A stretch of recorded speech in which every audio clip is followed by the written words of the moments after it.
Ever feel like your brain has a million tabs open, just like your internet browser? You try to work, but notifications are pinging, emails are flooding in, and your to-do list is laughing at you. It's a battle for your attention, and most days, it feels like you're losing. What if I told you there's a way to reclaim your focus, inspired by some of the most determined and single-minded people in history? I'm talking about the Vikings.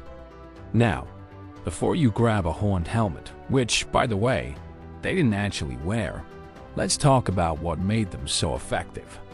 It wasn't just brute force. It was their incredible, unwavering focus on a single objective. Whether it was navigating treacherous seas or building a new settlement, they had a mission, and everything else was just noise. This is the core of what I call the Viking focus method. It's about channeling that same single-minded intensity into your own work and life.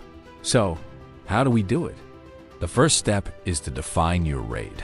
A Viking raid wasn't a casual stroll. It was a well-defined mission with a clear goal. What's your most important task for the day?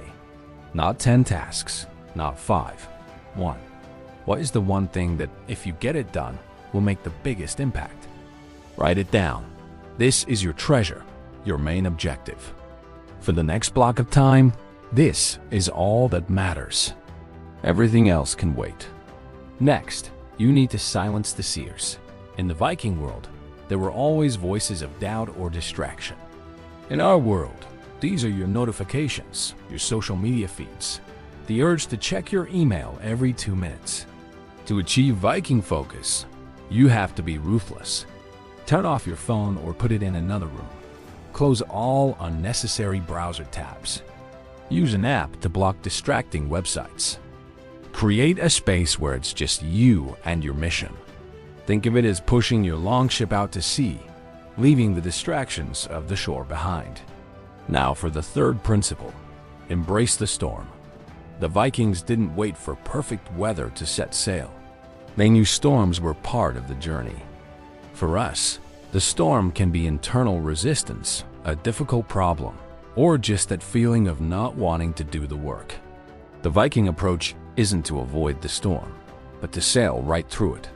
When you feel that resistance, acknowledge it, and then get back to your task. The key is to work in focused bursts, just like a Viking crew would row in powerful, synchronized strokes. The Pomodoro technique is perfect for this. Work for 25 minutes with intense focus, then take a 5-minute break. During that 25 minutes, you are rowing. You are fighting through the storm. Finally, celebrate the plunder. When the Vikings returned from a successful raid, they celebrated. This is a crucial step that most people miss. When you complete your most important task, take a moment to acknowledge your victory. It doesn't have to be a huge feast.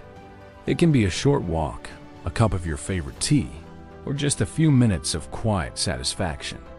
This positive reinforcement trains your brain to associate focus with reward, making it easier to enter that state of deep work next time. It builds momentum and proves to yourself that you can conquer your goals. So, to recap, define your raid by picking one critical task. Silence the seers by eliminating all distractions. Embrace the storm by working through resistance in focused sprints.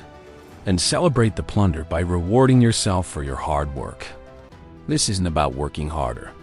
It's about working smarter, with the intensity and purpose of a Viking warrior. The next time you feel overwhelmed, remember this method. Pick your target, silence the noise, and go claim your victory. You'll be amazed at what you can accomplish. Thanks for watching. And if you found this helpful, be sure to hit that like button and subscribe for more tips on winning the battles of modern life. See you next time.